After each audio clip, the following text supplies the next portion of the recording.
Bueno, buenas tardes nuevamente.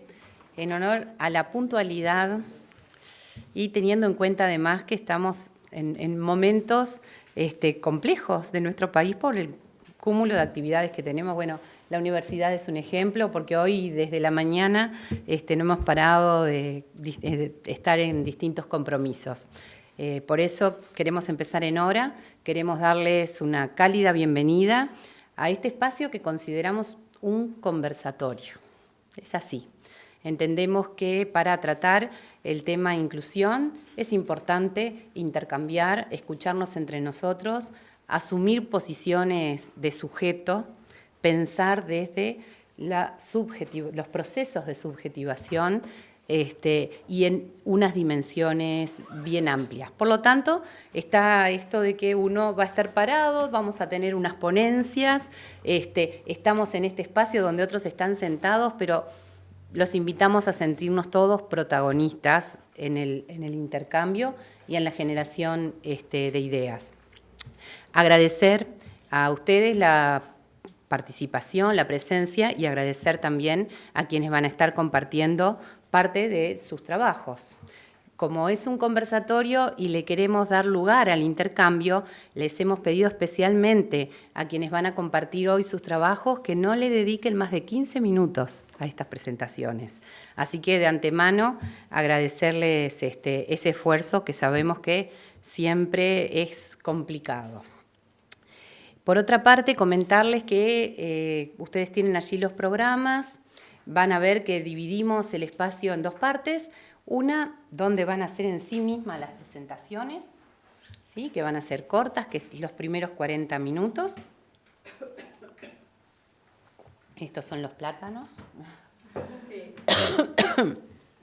Les decía los 40 minutos y después vamos a abrir un espacio de intercambio importante. Entonces también ahí sugerirles que vayan tomando nota, las cosas que vayan quedando pendientes, que las puedan recoger en ese intercambio. Nosotros enmarcamos esta actividad en el proyecto Oracle.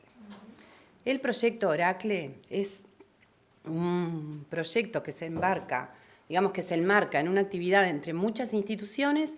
Allí aparecen nombradas 35 instituciones, 15 de países latinoamericanos y 5 de países europeos, que han implicado un proceso de intercambio bastante intenso en torno al tema de la inclusión en la educación superior. Oracle quiere decir Observatorio Regional para la Calidad de la Equidad en la Educación Superior, y ese nombre ya es toda una discusión, y es este tema de la concepción de la inclusión respecto, la tensión entre inclusión y calidad. ¿No? Para que haya inclusión tiene que existir calidad. Estas instituciones en este tiempo lo que han generado es una red de colaboración, ¿sí? Donde se ha compartido información, donde se han generado investigaciones en conjunto y donde se han generado nodos de observatorios, de unidades de observatorio en cada institución, con una coordinación regional que en este momento la tiene una Universidad de Panamá y con la coordinación general del proyecto que la ha tenido la Universidad Autónoma de Barcelona. Para nosotros decimos, es un proyecto de cierre porque culmina una fase del proyecto, pero en realidad no creemos que el proyecto termine acá. Creemos que el proyecto pasa a nuestras manos con mayor fuerza, o sea, que necesitamos comprometernos con discusiones, con intercambios, con herramientas de desarrollo organizacional que se han puesto a disposición en el proyecto para decidir, bueno, en cada ámbito nacional o en cada ámbito institucional, cómo trabajamos con esto.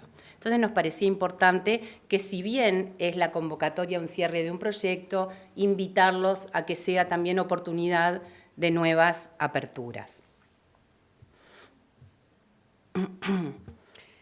Por otra parte, también les queremos colocar de entrada algunas premisas que nos parecen sustantivas a la hora de trabajar el tema de la inclusión en la educación superior, porque no es un tema nuevo.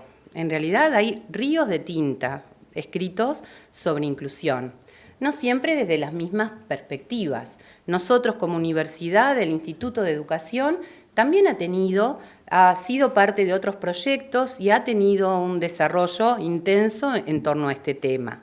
Y aquí hay una serie de tensiones, digamos, no colocadas en términos negativos, sino colocadas en términos de realidades y de este símil que hace uno a veces con el elástico. Para que cumpla su función hay una tensión, un equilibrio que tiene que ocurrir.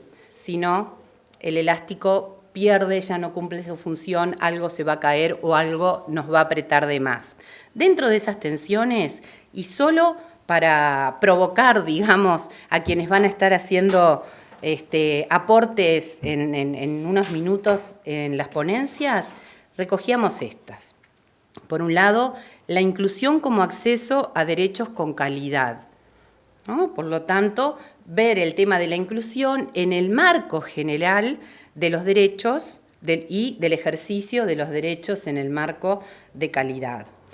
Trabajar en forma transversal y en todos los niveles y dimensiones. Y acá aparecen unos subtemas que han sido en distintas investigaciones tensiones presentes, ¿no? Nosotros, de hecho, empezamos a trabajar el tema de la inclusión muy vinculado a la identificación de colectivos vulnerables, ¿no? Y esa identificación de colectivos vulnerables, si bien tiene a favor que uno puede generar información sobre determinadas realidades específicas, nos aleja de otras perspectivas más integradas en el ejercicio de derechos. Y muchas veces lo que nos pasa es que los derechos quedan como enfrentados o los colectivos quedan como enfrentados.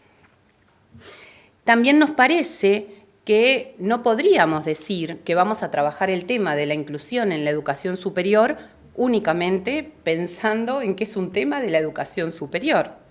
Entonces, esta invitación a pensar desde las generaciones y desde las trayectorias es pensar la inclusión en el sistema educativo en general, en este constructo que llamamos instituciones educativas y, bueno, evidentemente, como toda política social, no lo podemos pensar fuera de la sociedad en su conjunto.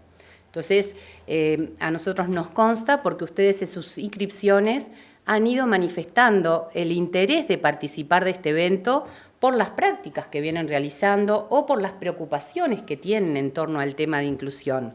Entonces, si bien hoy las ponencias están centradas en la educación superior, queremos dar lugar desde este espacio de observatorio también a la articulación con otros niveles o trayectos del proceso educativo.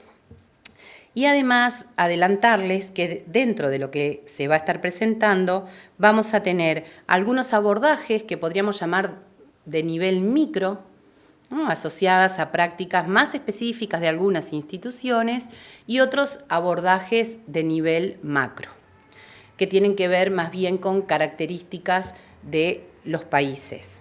Este último caso es el que iba a trabajar con nosotros la colega de la Universidad Nacional de Brasilia, que les tenemos que comentar que tuvo un problema importante familiar y no pudo viajar a Uruguay.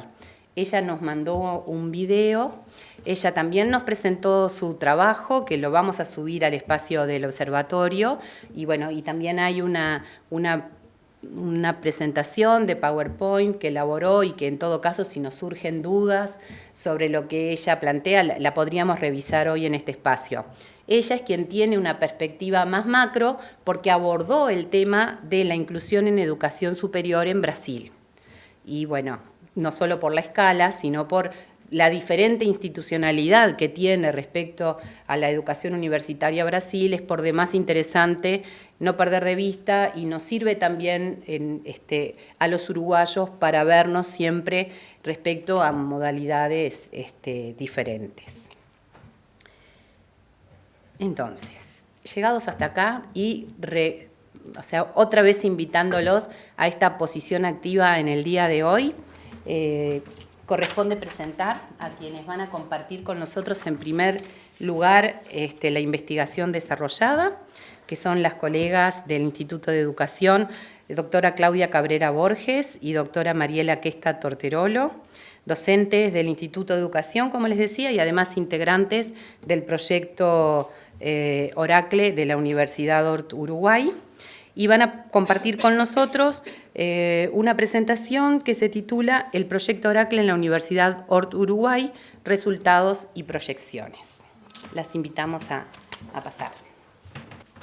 Bueno, buenas tardes a todos, caras conocidas. Como les decía Andrea, nosotros vamos a presentar el trabajo que hemos desarrollado a partir de 2016 en el contexto del proyecto Oracle acá en la Universidad Ort y más específicamente en el Instituto de Educación.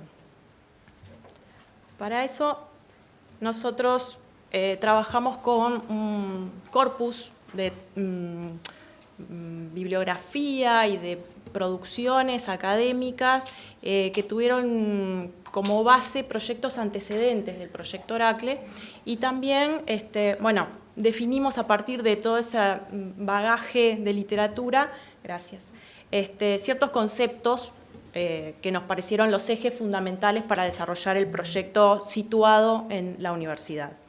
Esos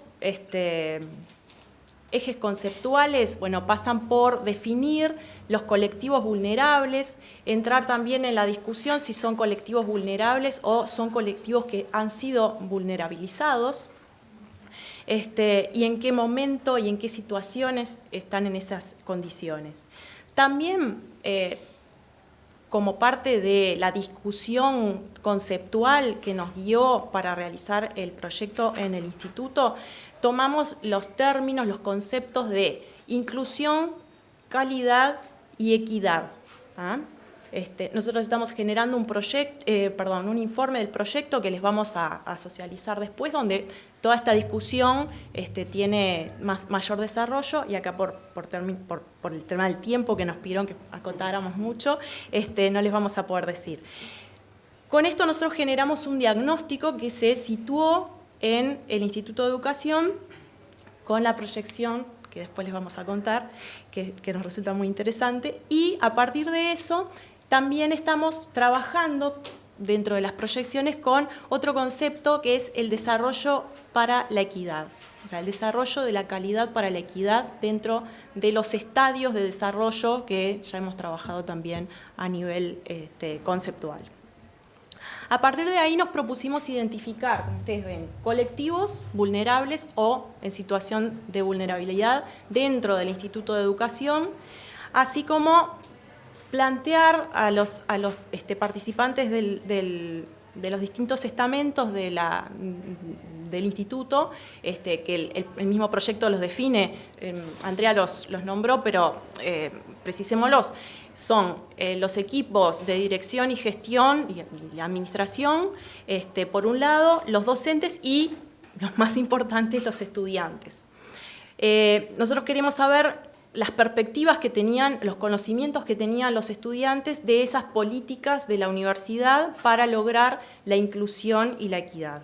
Y además, qué tanto se visibilizaban esas acciones que estamos realizando desde la universidad para qué tanto se conocían o qué tanto ellos tenían acceso al conocimiento y a los beneficios de esas acciones para la inclusión.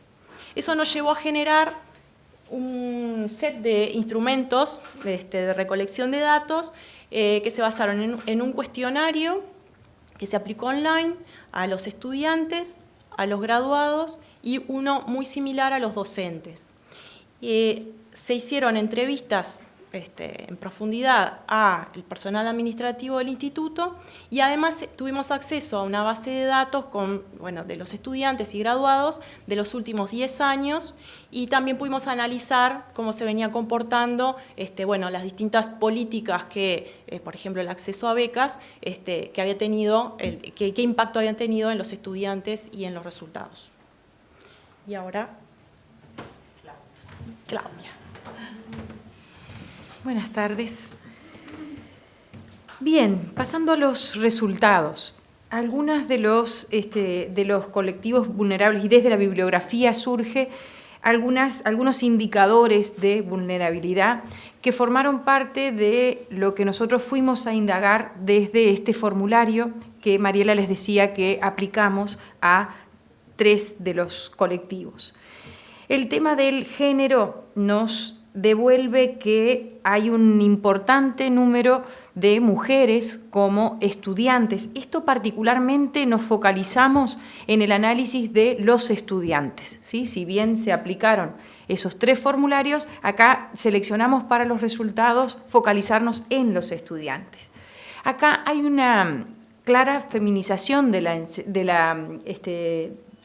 los estudiantes, que tiene mucha coherencia con el tipo de estudiantes que asiste al Instituto de Educación, en su enorme mayoría docentes, ¿sí?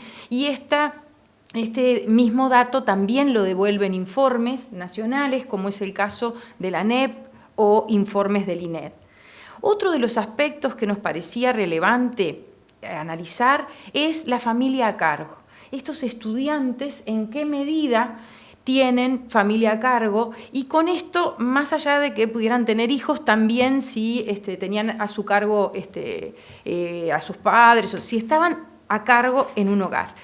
¿Qué aspecto interesa de todo esto?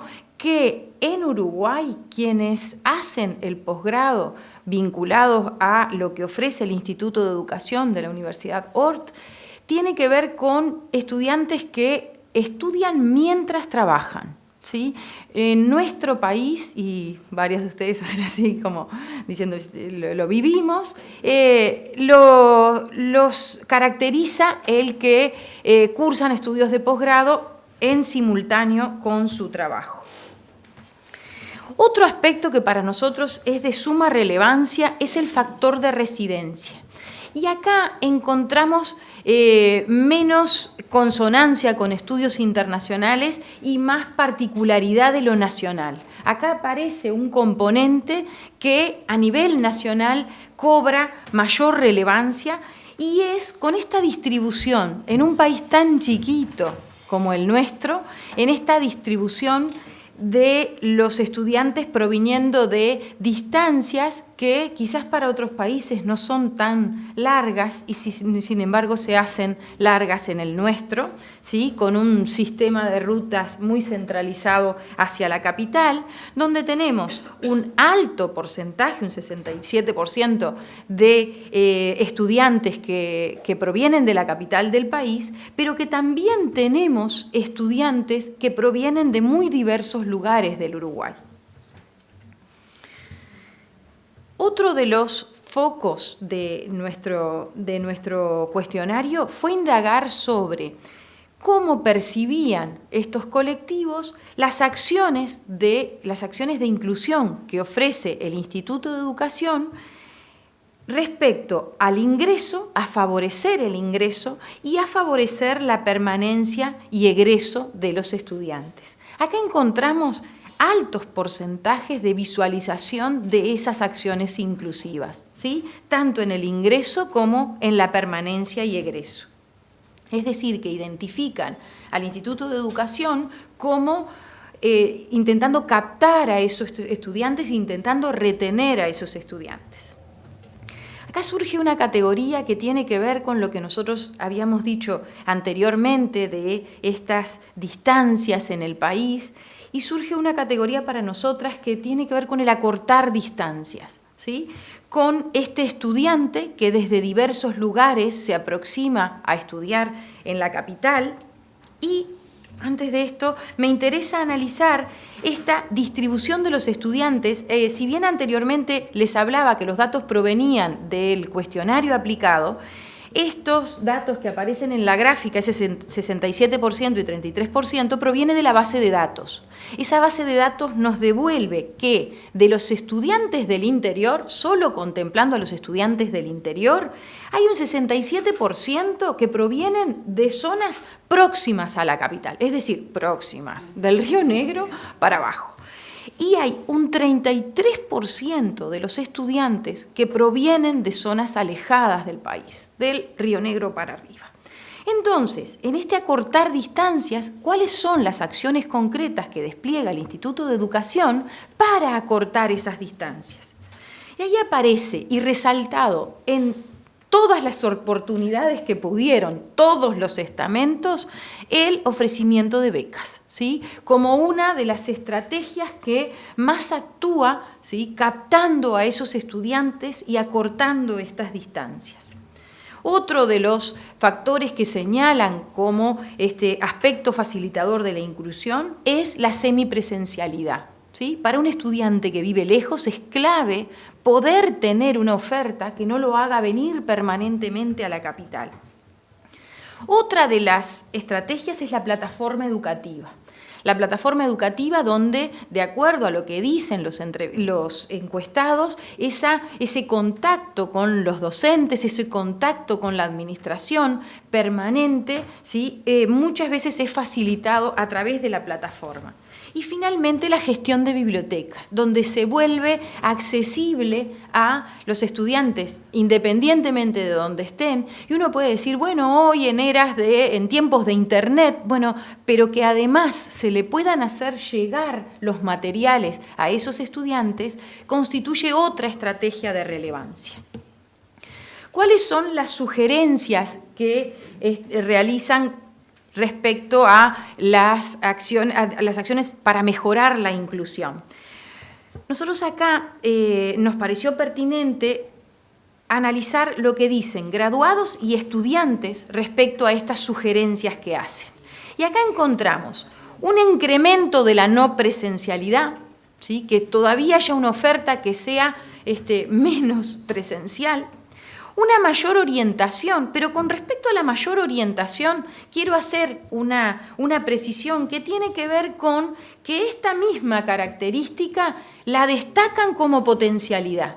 Todo lo que reciben en orientación por parte del Instituto de Educación es una de las potencialidades que tanto estudiantes como graduados destacan. Aún así, en las sugerencias piden todavía mayores orientaciones. Otra de las cuestiones que señalan es una mayor difusión de la oferta educativa, ¿sí? Y esto se vincula con que en algunos casos los estudiantes fundamentalmente manifiestan que no se conoce lo suficiente en el país, por ejemplo, las becas que ofrece la universidad, que habría que hacer todavía más conocidas esas oportunidades de inclusión que se están ofreciendo. Esto viene directamente relacionado con incrementar, y esto también está marcado como potencialidad. Yo hoy les decía, se resalta que las becas realmente están siendo una cuestión muy relevante para la inclusión. Aún así, se piden que se incrementen.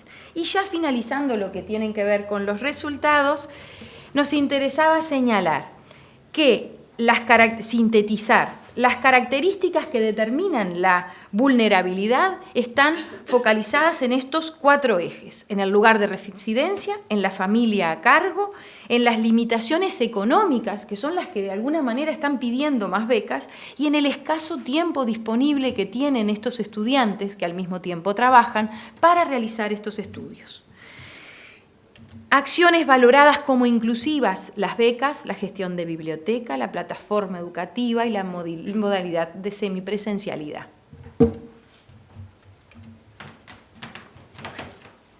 Esta es la parte que más me gusta, y aunque Claudia me dejó poco tiempo, lo voy a decir acá, me dejó poco tiempo para lo que yo tenía para decir, es la parte que más nos entusiasma como parte del proyecto, que el proyecto en realidad, todo lo que tenía que ver con el trabajo para determinar el diagnóstico de la inclusión y trabajar en los estándares de calidad, está cerrando ahora en octubre de este año, pero tenemos muchas proyecciones. Nosotros, la unidad de calidad y equidad que estamos formando acá como parte del observatorio, tiene mucho trabajo por delante. Nosotros hemos pensado algunas cosas para poder compartir después con ustedes, que nos tiren ideas. Primero que nada, tenemos mucho interés en generar una línea de investigación y articulación con tesis de nuestros estudiantes. También con proyectos de investigación que puedan plantear los egresados en el tema de la inclusión.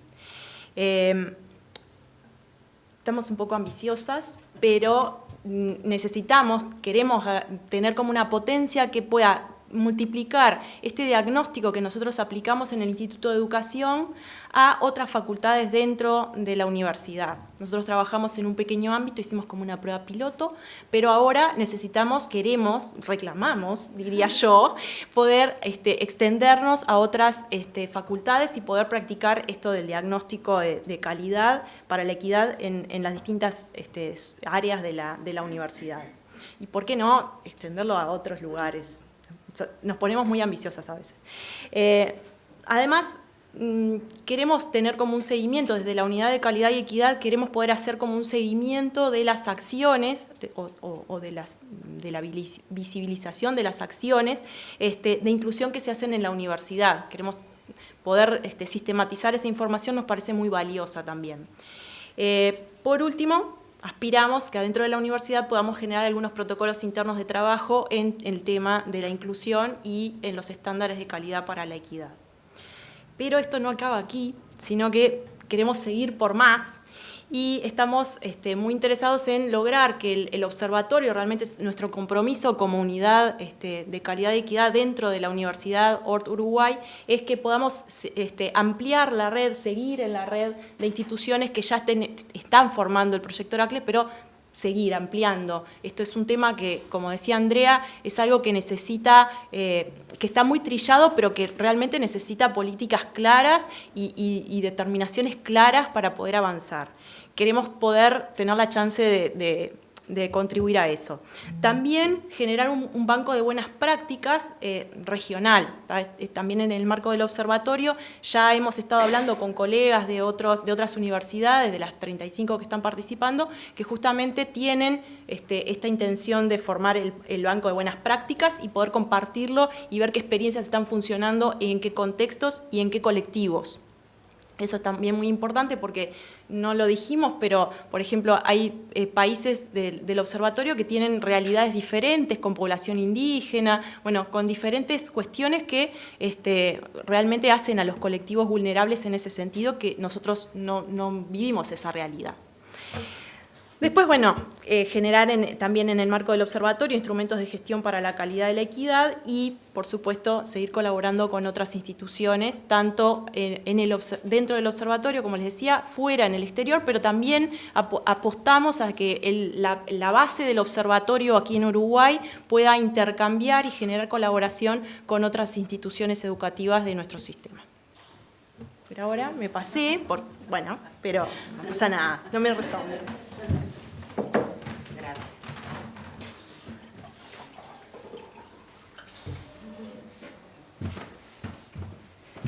Bien. Yo creo que lo que nos compartían las colegas realmente tiene como unas consecuencias muy directas sobre estos lineamientos que decíamos al inicio. O sea, en las proyecciones que con entusiasmo compartía Mariela, se hace indispensable conocer lo que ocurre y las modalidades, las necesidades de los estamentos y las modalidades de inclusión que van adaptando a las instituciones en los distintos trayectos. O sea, no tenemos que enterarnos en la universidad lo que necesita un estudiante que en realidad viene transitando por el sistema educativo. O sea, hay un nivel de intercambio y de responsabilidad que va por parte de las propias instituciones. Pero como a esta altura les llamará la atención, hay un tema que nosotros no lo hemos tocado, que es el tema de la discapacidad.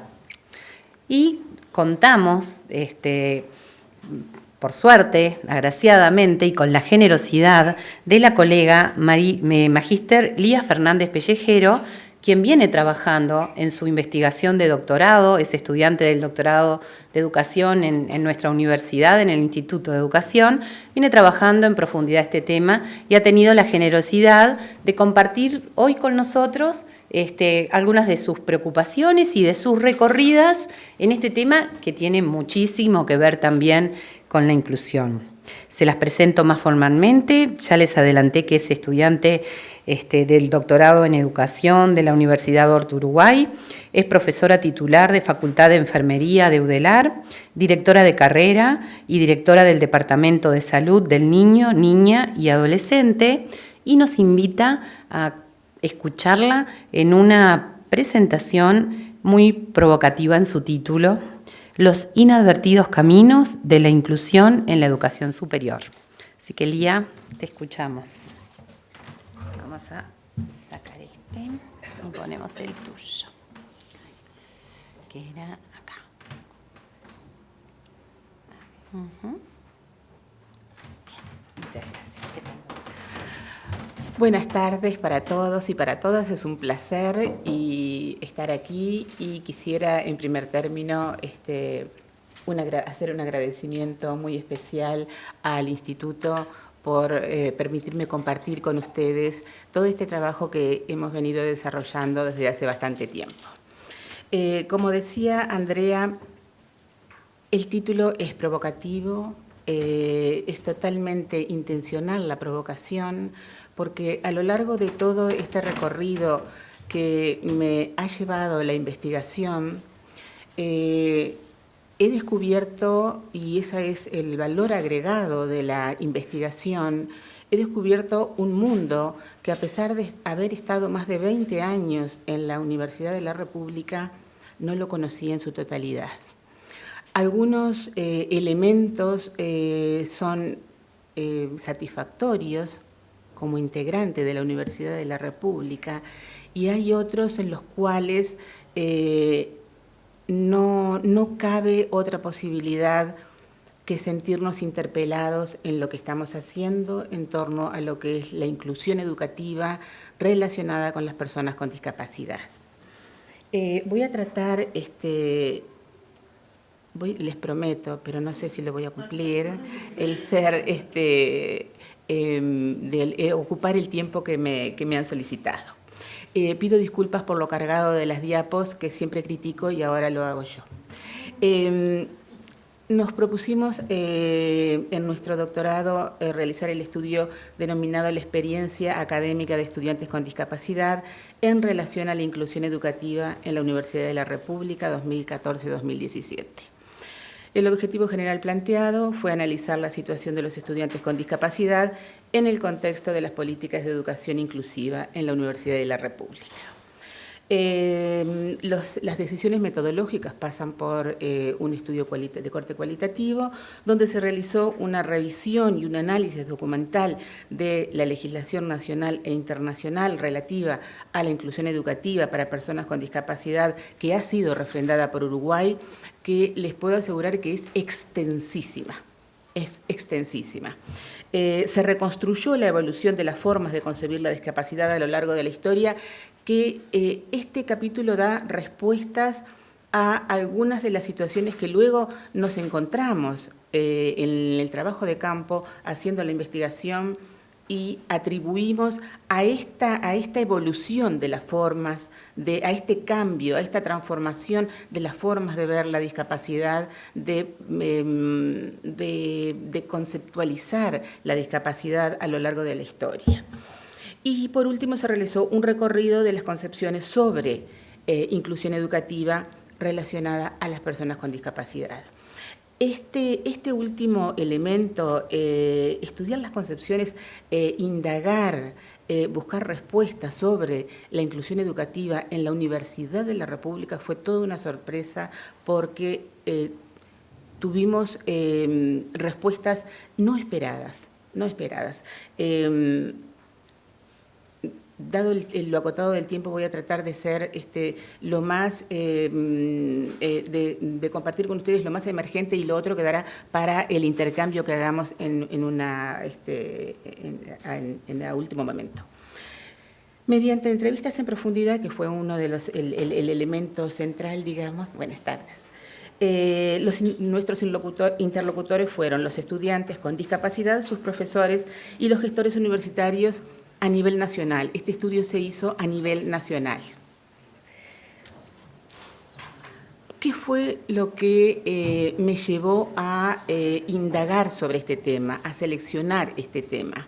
Yo les comentaba al inicio que hace más de 20 años que soy docente en la Universidad de la República, y hemos visto a través de todo este tiempo un reclamo muy sostenido por parte de los estudiantes y de sus familias. Ahora, cuando mencionaban que la inclusión no es solamente educativa, sino que tenemos que ver la inclusión en un panorama muy amplio, que incluye y que un elemento fundamental es el educativo para la inclusión.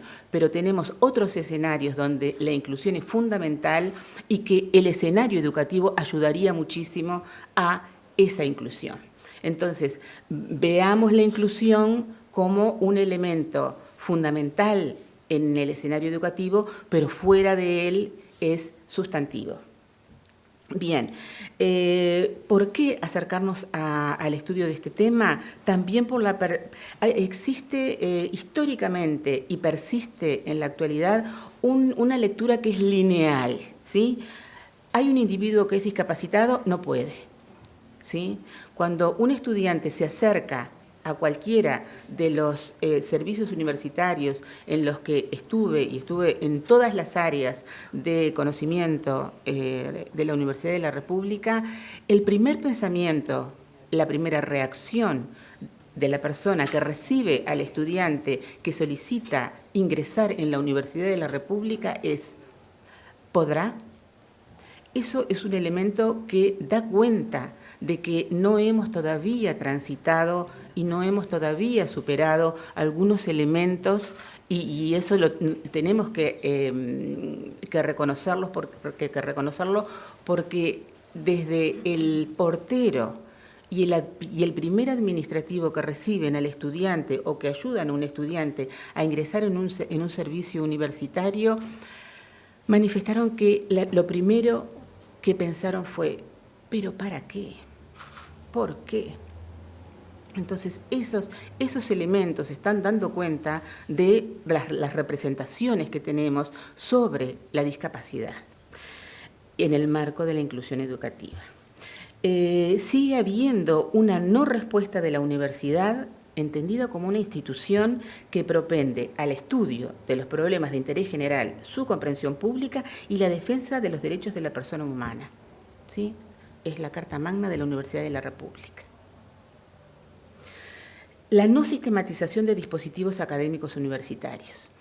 En mi trayectoria profesional tengo la oportunidad de transitar por todo el Mercosur educativo. Y dentro de los estándares del Mercosur educativo hay aspectos que están muy fuertemente marcados en los estándares de inclusión. Y los países vecinos, por ejemplo Brasil, que recién se hacía alusión, Chile, por ejemplo, tienen, ya lo tienen muy internalizado el hecho de la inclusión, pero no solamente, como es en este caso, para personas con discapacidad, sino para cualquier persona que sea diferente, como le llaman ellos, ¿sí? Para la diversidad. Las barreras arquitectónicas pensadas para la diversidad, la formación docente pensada para la diversidad, el acceso a las bibliotecas pensados en la diversidad, todo lo que, digamos, todo el estamento universitario está pensado en la diversidad. Ahí incluimos lo que es los aspectos de la inclusión educativa, ¿verdad? Y en este caso que nos compete, de la discapacidad. En Chile, por ejemplo, acaban de lanzar la tercera edición de un manual de cientos de páginas, específicamente con dispositivos de alta tecnología que van desde los más sencillos hasta los más complejos para facilitar los trayectos académicos de los estudiantes con discapacidad. Están en línea, o sea que son fácilmente accesibles.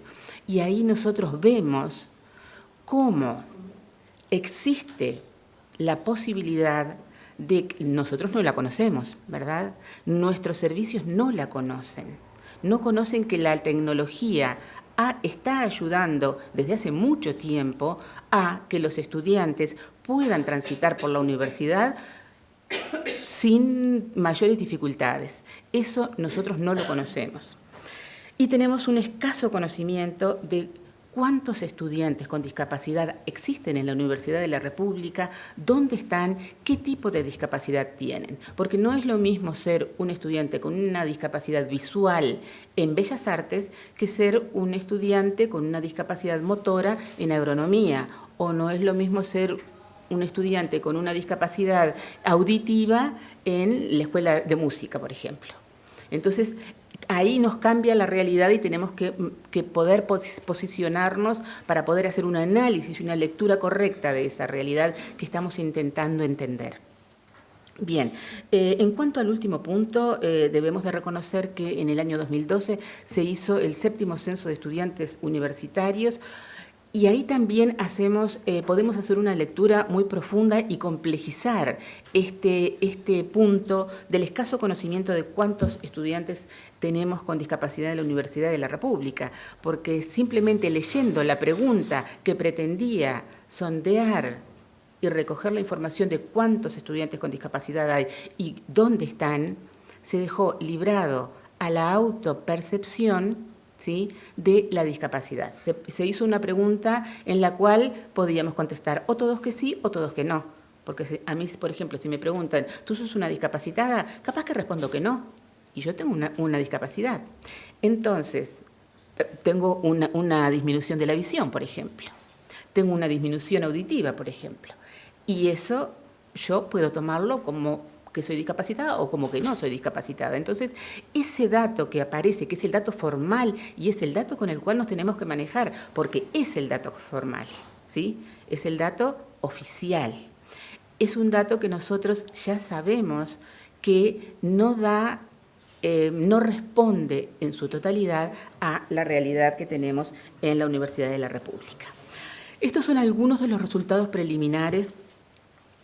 Y podemos decir que Uruguay refrenda, podríamos decir que todas las leyes, ¿sí?, los acuerdos, los tratados, las convenciones a nivel nacional e internacional. Esto nos posiciona como un país altamente observador de los derechos humanos, entre ellos el derecho a la educación.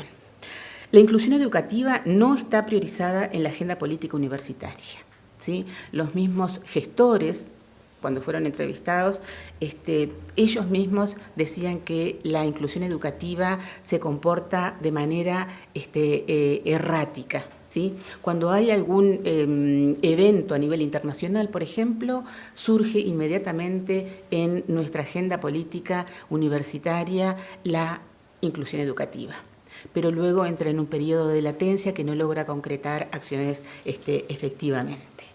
Las políticas de inclusión educativa para estudiantes con discapacidad en la universidad existen solamente en el plano deontológico. Se evidenció una brecha entre el discurso políticamente correcto y su implementación. Esto está dentro de la bibliografía internacional, digo, es un hecho que se da en muchos países. Las iniciativas que existen al día de hoy en cuanto a políticas de inclusión educativa relativas a estudiantes con discapacidad pueden ser catalogadas como de bottom-up. ¿Por qué? Porque son los colectivos justamente de estudiantes con discapacidad y sus familias los que hacen la presión a las autoridades para poder tener acceso a la universidad. No estamos hablando de permanencia y egreso, estamos hablando de acceso a la Universidad de la República.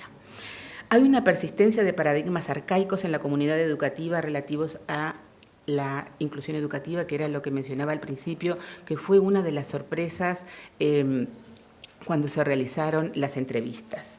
Hay una ausencia de información, de formación docente específica para trabajar con la diversidad. Nosotros desde hace muchos años siempre planteamos el mismo elemento. Nosotros, cualquier idóneo, está estipulado que puede ser docente universitario, no se necesita ningún título. Cuando se hacen los concursos en la universidad son abiertos y se puede presentar cualquier persona. Es decir, si yo tengo un título de arquitecto, puedo dar clases en cualquier servicio universitario. Si yo soy médico, puedo dar clase en cualquier servicio universitario. No necesito formación ni en pedagogía, ni en didáctica, nada. Simplemente tengo un título, puedo dar clases. Bien.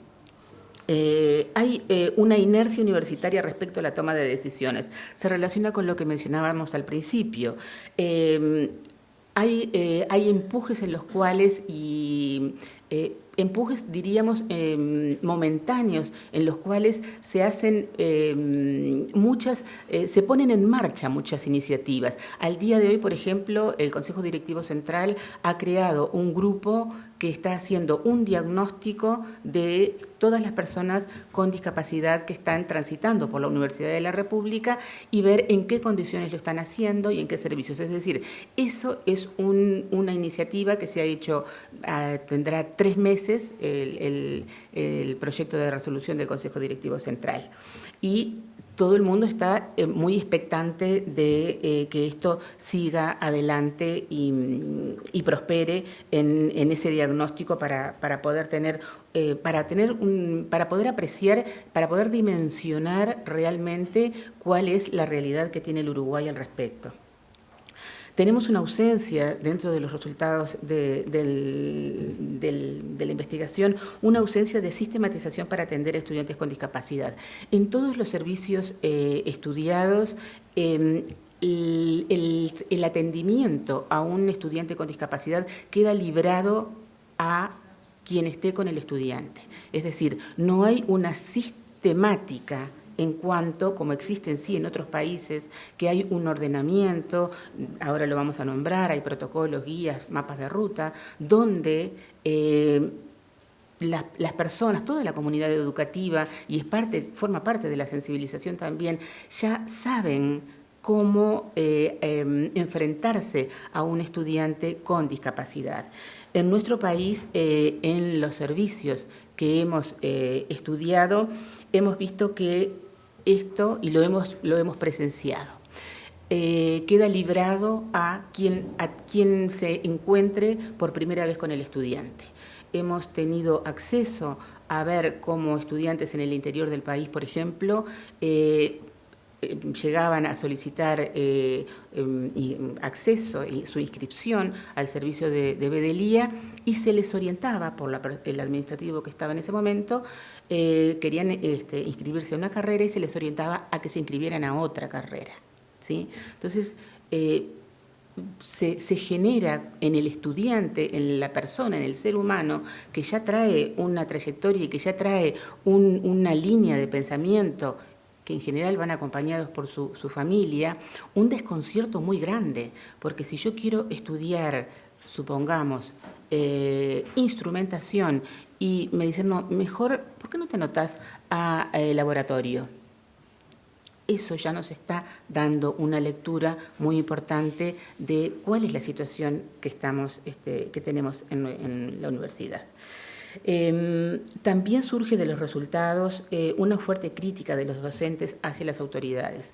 Los docentes que trabajan con estudiantes con discapacidad, como ellos dicen, hacen lo que pueden, y lo hacen muy bien, porque lo hacen con ese sentimiento de todo docente que ama su profesión pero que se siente sin herramientas. Ellos mismos lo dicen y por eso es el reclamo que hacen a las autoridades de que no tienen herramientas, que no tienen formación. Por eso buscan muy afanosamente todas las oportunidades que haya de formación para poder capacitarse y estar en mejores condiciones de atender a esos estudiantes. Y luego tenemos un elemento que fue muy movilizador. Yo quiero compartir con ustedes que esta investigación fue difícil en el sentido de que hubo que mantener la distancia óptima en todo momento, porque las situaciones que se vivían eran situaciones muy movilizadoras. Entonces, y en un momento yo me sentía permanentemente interpelada, por lo cual yo tenía que reposicionarme y seguir adelante, otra vez reposicionarme para seguir adelante. Entonces, esa fue una de las dificultades mayores de la investigación. ¿Por qué? Porque hay estudiantes en una absoluta soledad en su trayectoria académica. Cuando estaba analizando los datos de las entrevistas de los estudiantes, como todo como en toda investigación, se leen, se vuelven a leer, y cada vez que se leen, uno como que enriquece el análisis. Pero ese enriquecimiento del análisis tuve que hacer el esfuerzo de mantenerme en un punto neutral. Muy difícil para un ser humano mantenerse en un punto neutral cuando las situaciones vitales son muy movilizadoras, porque movilizan a lo que son las expectativas, los sueños, las ilusiones, tanto de los estudiantes, de los jóvenes, como de sus familias. Entonces, eso fue un elemento bastante fuerte. ¿Qué se sugiere?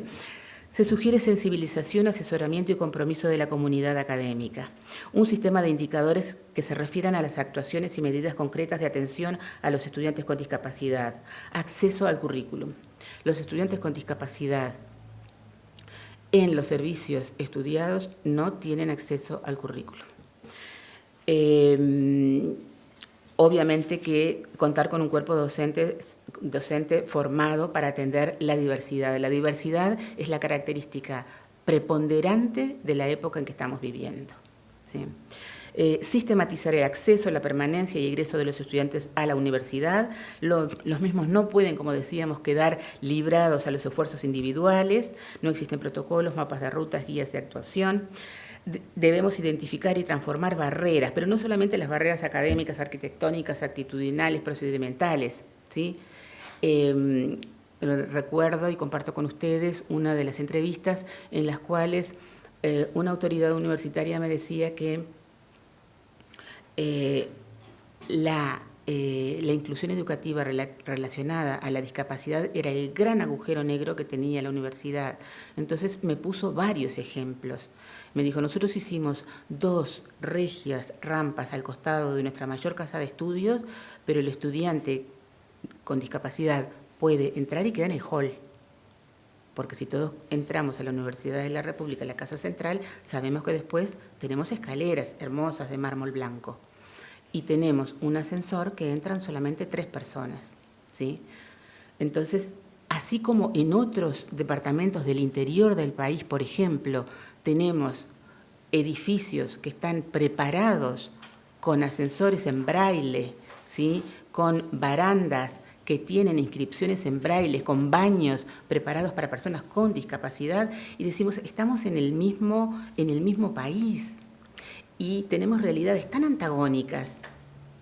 ¿En qué va el hecho de que acá en Montevideo tengamos, por ejemplo, bueno, podemos mencionar muchos ejemplos, y en el interior del país también a iniciativas individuales, un edificio en Paysandú, por ejemplo, se hizo con todos los estándares para personas con discapacidad. Si se hizo en Paysandú, se puede hacer acá en Montevideo o en cualquier departamento del interior. Paysandú es el único que lo tiene. Bien, se sugiere un sistema de acompañamiento para el logro de los objetivos educacionales y contención de los estudiantes, y prácticas pedagógicas que optimicen los recursos de la tecnología para la inclusión. Mencionábamos, por ejemplo, que en Brasil existen, para los estudiantes que tienen alteraciones motrices, un montacargas, que es simplemente una base de madera con roldanas. Los estudiantes pueden subir y bajar a cualquier piso. En la biblioteca tienen las pantallas para aumentar el tamaño de las letras. Tienen los traductores para el braille, por ejemplo. Tienen los dispositivos para buscar en internet solamente hablándole ¿Son equipos como los equipos Nintendo? Bueno, así son. Simplemente el estudiante habla, ¿sí? Fundamentalmente los que tienen limitaciones visuales, el estudiante le habla al aparato, el aparato le busca la información en internet o el libro de la biblioteca que está indexado, le busca el libro, lo pone en la pantalla y se lo lee. Entonces digo, ese tipo de cuestiones que también van asociados a elementos que son financieros, dan la pauta, ¿sí? De que dime cuánto gastas y te diré cuánto te interesa. Bien, y por último, ¿qué se sugiere? Se sugiere escuchar a los estudiantes con discapacidad. ¿Por qué? Porque una de las cuestiones que ellos marcaron en todas las entrevistas es que nadie les pregunta nada, es que no son consultados, es que ellos dan las soluciones, porque nadie se las pregunta. Por ejemplo, cuando se entrevistaron estudiantes con ceguera profunda, ellos daban las soluciones de cómo ser evaluados, por ejemplo, y eran cuestiones totalmente accesibles, ¿sí? Bien, esto es todo, quedo a disposición. Ha sido un placer compartir con ustedes. Disculpa si me excedí de tiempo o me puse demasiado mi subjetividad en este estudio, que realmente me parece que es un aporte importante para nuestra universidad, porque tenemos, según el censo, un 1.3 estudiantes con discapacidad, y en realidad son miles los que están transitando la universidad en una soledad total y absoluta. Muchas gracias. La subjetividad está bien hoy, pero en la tesis hay que evitarla. Bien. Muchas gracias, Lía. Creo que provocadora y movilizadora. Compartirán que realmente creo que nos hiciste vivir esas cosas que nos transmitiste, habían ocurrido en el proceso. Yo levantaría como dos cuestiones simplemente para ver si después las podemos retomar en articulación con la presentación anterior. Esta necesidad de repensar la construcción del problema, ¿no? Desde el punto de vista académico. O sea que creo que Lía lo marca, el problema no es el estudiante, hay muchos problemas asociados a la inclusión en cuanto a la dimensión discapacidad. Bueno, ¿cómo lo construimos? No es solo un tema de infraestructura, y en todo caso creo que es algo que las colegas también trabajaban. Hay algunos aspectos de representaciones de quienes trabajamos en las instituciones que también tenemos que discutir y que hacen también al trabajo en términos de inclusión. Y acá viene, bueno, el tema de los estamentos, ¿no? Pensar a nivel de estudiantes, a nivel de funcionarios, a nivel de docentes, a nivel de directivos, al nivel más amplio posible en estos aspectos. Bueno, para ir finalizando con las ponencias que teníamos para el día de hoy, les adelantaba que estaba invitada... Ana María. Una colega de la Universidad Nacional de Brasilia, que en términos del proyecto Oracle, la Universidad Nacional de Brasilia fue como una universidad hermana de la Universidad ORT Uruguay, con la cual estuvimos intercambiando los proyectos que implementábamos en cada espacio institucional. Como les decía también, ella trabajó la inclusión en la educación superior en Brasil. Por lo pronto nos habla de 8 millones y pico de estudiantes. Nos habla de 75% de esos estudiantes en la universidad privada, de 25% en la educación pública y de un sinnúmero de formatos institucionales. ¿Sí? Hoy no vamos a ver eso, simplemente queríamos hacerla presente con un mensaje que ella nos envía, y ella sí nos dejó una presentación que vamos a subir a la página del proyecto, y además está una publicación reciente que ella hizo en un congreso de Medellín, que fue el congreso internacional de cierre del proyecto, donde van a poder leer más al respecto de esta realidad de Brasil. Y además, muy generosamente, nos indicó también que colocáramos su correo electrónico de manera tal que ustedes también pudieran informarse más de lo que hizo la Universidad de Brasilia en torno al proyecto. Así que vamos a escucharla un minutito. Olá, compañeras y compañeros de ORT. Hola Andrea, muchas gracias por esta invitación de participar del seminario de cierre de Oracle en ORT. Yo soy Ana María de Oracle UNB, trabajamos juntas por todo este proyecto. Yo estoy muy contenta, pero una lástima no estar con ustedes hoy hoy, perdóname por mi portuñol, no estar con ustedes hoy por una emergencia de salud en mi familia. Yo creo que tenemos otras oportunidades para nos vermos y trabajarmos en otros proyectos juntos. De pronto puedo decir que mi presentación fue organizada con muy cariño, con mucha atención para mostrar un poco lo que es la educación superior en Brasil y lo que es Oracle en la UNB. Hola. Bien. Por lo tanto, yo diría, por ejemplo, Lía, lo que tú estás trabajando, Ana María trabajó en términos de investigación comparada. Por lo tanto, hay elementos que pueden ser de utilidad, que pueden dialogar con el estudio que estás haciendo. Entonces, repito, vamos a dejarlo a disponibilidad. No tenemos lamentablemente la oportunidad de conversarlo hoy con ella, pero que sea parte de estas proyecciones, que sea una posibilidad más con una institución con la que hemos estado trabajando en forma conjunta. Y bueno, y ahora queremos escucharlos, queremos saber un poco el retorno, las preocupaciones, las proyecciones de las que les gustaría ser parte, las preguntas que surgen a partir de lo que estamos planteando, aquellas resonancias que pueden haber tenido alguna de los elementos que las colegas pusieron sobre la mesa generosamente hoy y darnos un espacio de intercambio.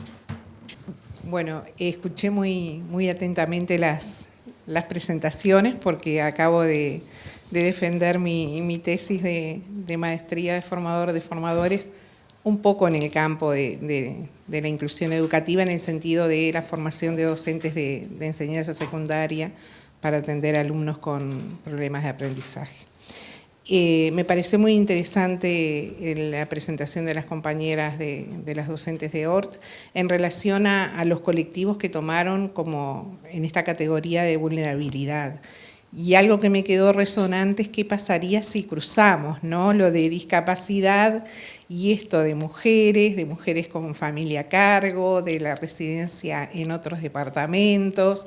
Bueno, ahí capaz que hay un campo interesante a pensar y a trabajar. Y después otras reflexiones que me surgieron. Yo acabo con otro compañero que está acá presente, acabamos de terminar una formación en la UDELAR, justamente sobre la temática de inclusión. En ese sentido, bueno, yo como dejar un mensaje capaz que un poco más optimista de que hay una cierta preocupación de algunos colectivos. Me quedó la pregunta a la compañera si el estudio fue a nivel de todas las facultades o se limitó a algunas. Todos los servicios, se tomaron como criterio la selección por macroáreas, áreas y macroáreas, para poder abarcar todas. Bien. Acá en esta formación que hicimos en la universidad, algo que es significativo, ¿no? Eran 8 encuentros de 3 horas, los lunes, quincenales, y empezamos más de 100 personas y se sostuvo un grupo de 40 personas, que fue el que finalizó. Eso da cierta lectura y eso me parece interesante también pensarlo como proyecciones que ustedes decían en esto de tender redes, porque para mí, en cuanto a las políticas públicas, da la lectura de que hay cierta preocupación, ¿no? Esto de abrir este espacio de formación que fue de muy buena calidad, fue muy rico, más allá de cómo se sostuvo desde los cursantes. Y el otro espacio que a mí me sigue preocupando en esta temática es el Consejo de Formación en Educación, que también ha comenzado a transitar un trayecto en cuanto al diagnóstico, que tiene que ver un poco con lo que ambas ponencias planteaban, ¿no? Conocer qué realidad tenemos, empezar haciendo el diagnóstico en el caso de formación docente, se está presentando una investigación específica de estudiantes con discapacidad, pero también sobre una encuesta de autopercepción de la discapacidad, lo cual tiene ciertos riesgos en cuanto a digamos, la fiabilidad de ese diagnóstico. Entonces, bueno, me parece que hay muchas redes para atender y para seguir trabajando en el tema y celebro estas preocupaciones, ¿no? Que vemos que en cuanto a las políticas públicas, la universidad, el Consejo de Formación en Educación están como comenzando a concretar algunas acciones que son interesantes para poder ver, ¿no? Y más, por supuesto que celebro las proyecciones que plantearon de este espacio en la ORT, que me encantaría a futuro poder integrar. Tomamos la palabra. Quedó grabado. No quisiera que quedara una lectura negativa de las políticas públicas en cuanto a inclusión educativa en relación con la discapacidad. Si tenemos en cuenta que es un tema, como se dijo al inicio, que tiene muchísimos años, la inclusión educativa, si tenemos en cuenta que la discapacidad es un tema histórico y pasamos la raya, en realidad tenemos que ser autocríticos y tenemos que pensar que si hay cientos de estudiantes hoy en la Universidad de la República, con 84.000 estudiantes más, ¿sí? Y que no sabemos quiénes son, dónde están, cómo están transitando la universidad, es un elemento que tenemos que hacer la autocrítica. Que hay iniciativas, sí, hay muchas iniciativas, pero era como el comportamiento que tienen es un comportamiento errático. Eso es lo preocupante. No logran sostenerse en el tiempo y en cada servicio de todas las áreas de la universidad no hay elementos que estén sistematizados para atender estudiantes desde la diversidad, ¿sí? No hay en ningún servicio. Hay servicios que han realizado iniciativas, por ejemplo, desde el área de salud, yo integro lo que es RETEDIS, que es la Red Temática de Discapacidad, y que hacemos un esfuerzo enorme, pero digo, seguimos con el esfuerzo individual enorme, más chico, menor o monstruoso, pero son esfuerzos de colectivos que se unen con un objetivo común, pero que tienen que ser justamente mantenerse y sostenerse dados los esfuerzos individuales. Hacemos publicaciones también, es decir, se hacen cosas. Ahora, si dimensionamos realmente la situación, tendríamos que tener otros resultados, como lo tienen, por ejemplo, España. Es un país que ha hecho cosas maravillosas, es un ejemplo a seguir España. Pero quería simplemente decir que hay iniciativas, pero tienen ese comportamiento, decíamos, un poco errático, no se sostienen en el tiempo.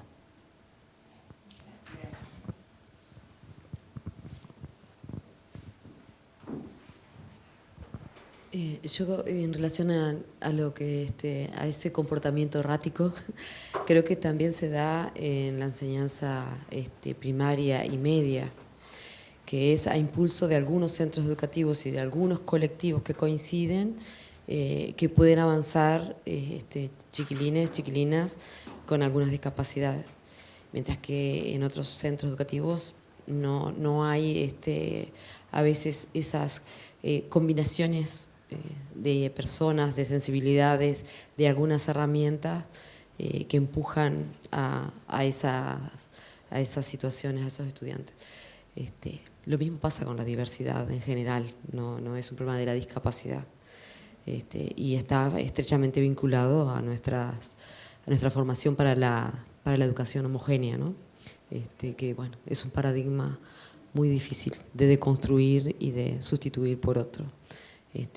Por eso es tan importante la formación en educación, pero también la deconstrucción de parte de los colectivos docentes de todos los niveles, ¿no?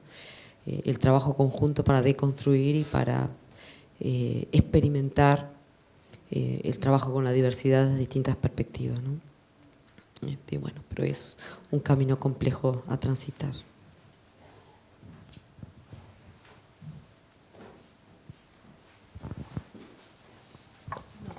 Bueno, quería felicitar a mis compañeras de trabajo y quedarme con algunas de las cosas que dijeron, que me parecieron bien interesantes, como la importancia de comenzar por conceptualizar el tema, ¿no?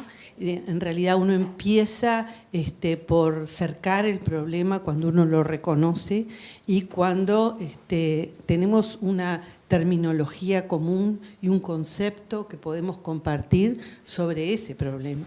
Y eso capaz que nos está faltando, como que a veces llamamos de diferente manera a realidades que son las mismas.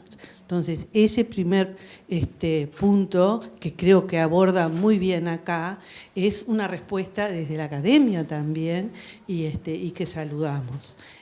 Por supuesto que están las iniciativas que también saludamos. Me parece re importante también toda el aporte que trae sobre el tema de la discapacidad y mirarlo también desde la perspectiva de la inclusión, que es más allá también de la discapacidad, y lo que significa también lo que ha sido la construcción que también en el país, con aciertos o desaciertos, se ha hecho por la inclusión desde la gratuidad, que me parece que eso también hay que señalarlo porque hay casos de otros países muy importantes pero que no han tenido un sistema de educación pública gratuita como lo ha tenido casi desde sus orígenes el Uruguay. Y en el caso de la educación privada, como muy bien señalaron los compañeros en el estudio de acá, una atención muy importante a apoyar con un sistema de acceso a becas a lo que entendemos que es una educación también de calidad y con la cual trabajamos. Así que me parece una cosa muy buena que han hecho. Felicitaciones. Gracias.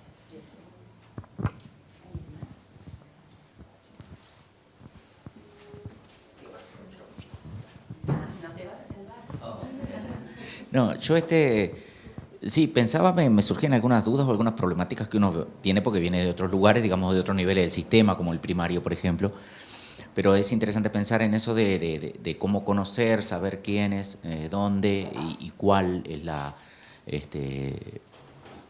vulnerabilidad, o cómo son vulnerados, o cuál es su, ¿no? Son personas con qué discapacidad, etcétera. Pero yo creo que sí, en la universidad seguramente se están haciendo muchas cosas. Igualmente, si uno mira con una mirada amplia el tema de la inclusión y se fija en los números o las indagaciones que se hacen a nivel del nivel secundario, por ejemplo, ¿no?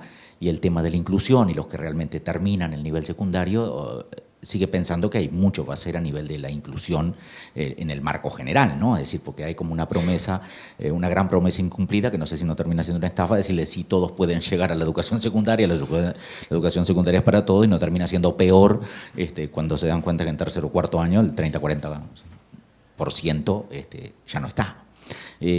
Pero me surgían algunas cuestiones acerca de cómo saber y todo esto, las trayectorias, porque en primaria, si bien hay que deconstruir, y yo acuerdo la cuestión de los docentes, es también una deconstrucción social muy profunda, porque en primaria siempre nos enfrentamos a alguna disyuntiva o algún conflicto muy grave. Nosotros que hemos tenido o gestionado alguna institución donde se incluía como política o como discurso, digamos, era una institución inclusiva, ¿no? Y a la diversidad, en los diálogos con las familias, ¿no? Porque uno se preocupa de repente o está en ese proceso de construcción, de decir, identificar en el sentido de conocer, saber y tener en claro para poder analizar también las barreras, cuáles son, y eliminarlas. Y no siempre, a veces en los procesos colectivos o grupales, ya sea familiares de las instituciones o los propios familiares de los alumnos involucrados, que no pasan a otros niveles, pero acá la familia siempre está muy presente. Esta cuestión, superando un poco lo de la autopercepción, ¿no? No siempre pasaba que las familias te dijeran, qué perfecto que tienen bien en claro cuál es la discapacidad que tiene mi hijo, ¿no? Es decir, muchísimas veces había muchos conflictos en relación a decir, el que vos sepas o que tengas tan en claro la discapacidad, ¿no? que tiene determinada persona, en muchos casos resultaba, como, por ejemplo, es como una práctica, capaz que con otra visión, otro esquema anterior, como discriminatoria, es decir, estás diferenciando, ¿no? Y estos diálogos eran muy frecuentes con niños más pequeños. Ya sé que a nivel secundario y en universitario, estrictamente esto seguramente no ocurre porque le preguntas directamente al individuo y da su percepción. Pero en los niveles familiares a veces estas cosas, no todo el mundo estaba... no sé si fui claro en lo que quería explicar. Y también pasa con el resto del colectivo, ¿no? En los niveles primario y secundario. O sea, la inclusión, cómo ven los otros la inclusión, qué pasa con la inclusión, ya sea de la discapacidad o de otras inclusiones, ¿no? Económicas, por decirlo de alguna manera, o de otros sectores sociales en determinados contextos. Cuando a veces la estructura no pasa del discurso y está bueno que esté el incluido, pero que no le toque en la clase de mi hijo. O cuando la inclusión genera algunas situaciones, por ejemplo, más conflictivas, ¿no? Porque cuando no molesta, pero cuando tiene alguna otra cuestión con la conducta. Entonces me parece que hay muchas interrogantes y sería interesante sobre estos protocolos o diseños que hablan de posiblemente seguir trabajando en este sentido también como formas de actuación ante estas situaciones, ¿no? Ya sea con familias o para garantizar trayectorias, que a veces en primaria se ha hecho bastante, en secundaria se pierde, pero se ha hecho bastante, pero estas cosas que yo cuento siguen estando como me parece no resueltas, ¿no? Así. Yo creo que vos lo que estás trayendo son justamente esas tensiones que están presentes y que quizás hoy, creo, lo que no llegamos a decir, o sea, nos centramos mucho en los estamentos, pero parece ser un tema que tiene que transitarse por la docencia, la investigación y la extensión. Eso no lo dijimos tanto, es un tema importante en la universidad y eso implica una serie de desarrollo de actividades que corren mucho también por la comunidad. Y diría, o sea, vemos si hay alguien más para intervenir, si no ya le voy pidiendo a nuestra secretaria académica las palabras de cierre, pero diría también que no nos olvidemos de aquello del nivel micro y el macro. Nosotros, por ejemplo, encontramos, sabemos que nuestro país tiene ciertas fragmentaciones y que a veces los cambios corren por lo curricular, no corren por lo administrativo, corren por lo administrativo y no por lo curricular. Pero a veces hay pequeñas acciones desde las instituciones que pueden facilitar ese encuentro más natural, digamos, con la diversidad. Y nosotros lo encontramos muy de casualidad con, en realidad, las personas zurdas, en instituciones que tienen sillas para personas zurdas, pero que en ningún formulario ni en ninguna inscripción se solicita que necesitan las personas. Por lo tanto, está disponible en la institución el material necesario para que esa persona pueda tener un espacio de aprendizaje adecuado, pero no se juntó una cosa con la otra. Y ahí hay, evidentemente, la potencia del sistema y la política operando es mucho mayor cuando está en lo macro, pero también en lo micro fuimos encontrando puntos que nos comprometen, esperanzadores, que nos ayudan a mirar esto también desde el cambio posible que podemos ir realizando. Ceci, sí. Claudia, ¿no? Sí, primero felicitar a los dos estudios muy interesantes por los aportes que hacen a todo el tema de la inclusión. Estoy muy de acuerdo con todas las intervenciones y humildemente hago una cosa que me quedó, un aporte. Me llama la atención que se siga hablando de discapacidad, porque no es un término que ayude a la inclusión. Entonces, considerar la discapacidad ya es considerar, en la literatura, desde hace varios años, ya se está considerando esto de, bueno, cuando hablamos de inclusión, hablamos de diversidad. Entonces, la discapacidad como una diversidad funcional, me parece que tal vez sería interesante incluirlo, ¿no? O definir la discapacidad desde la diversidad funcional. Humildemente es mi aporte. Sí, por favor, gracias. Bueno, a ver, capaz que Lía, no sé si me parece que quiere comentar algo. No nos vamos de tiempo. No, pero está en el tema tuyo, me parece bueno que sí. comentamos, claro. Ese es un todo un tema, porque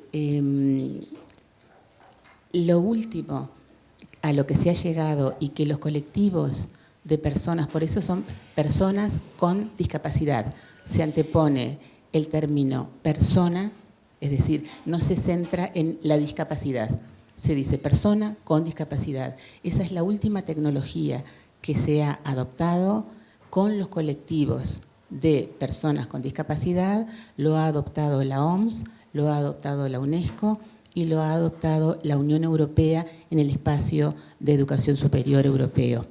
Y ellos mismos lo dicen en el último encuentro que hubo. Primero somos personas y tenemos una discapacidad. Lo que sí, desde el punto de vista de las diferenciaciones funcionales, ahora está, todos sabemos, la CIF, que es la Clasificación Internacional de la Funcionalidad, que eso va, digamos, por un camino paralelo, pero las personas con discapacidad piden ser llamadas personas con discapacidad. Entonces, eso es digamos, lo que hemos tenido que asumir porque ellos son los que lo solicitan. Y hay un estudio español, pero excelente, que fue realizado por colectivos de personas con discapacidad que se llama Hablemos sin eufemismos. Entonces, ellos ahí, que también es accesible, y ahí ellos explican por qué quieren ser llamadas personas con discapacidad y no discapacitados. Y eso también pasa por esas cuestiones que nosotros no tenemos superados. ¿Por qué tenerle temor o cierto rechazo a la palabra discapacidad? Si nosotros centramos el fenómeno en la persona, no en la discapacidad, adquiere otro sentido, otro significado. En la tesis yo hago alusión en un capítulo a la importancia de los términos, porque la importancia de los términos es muy importante porque es la que ha alimentado nuestras representaciones a lo largo de toda la historia. Entonces, ese es un elemento que también debemos de superar, el valor que le damos a los términos. Bueno, muy brevemente, en primer lugar, agradecer a Andrea, a Claudia, a Mariela por la presentación. Yo creo que ha sido de sumo interés para todos nosotros, para todos aquellos que nos interesamos, obviamente, en los temas que tienen que ver con la educación universitaria, con la investigación. También a Lía por su aporte, por sus avances. Cuidado con la subjetividad en la tesis. Yo creo que, estamos frente a un tema que plantea enormes desafíos, ¿no? En primer lugar, el proyecto Oracle, como lo decía Andrea al principio, involucra, fíjense ustedes, a unas 35 instituciones universitarias e involucra a 20 países.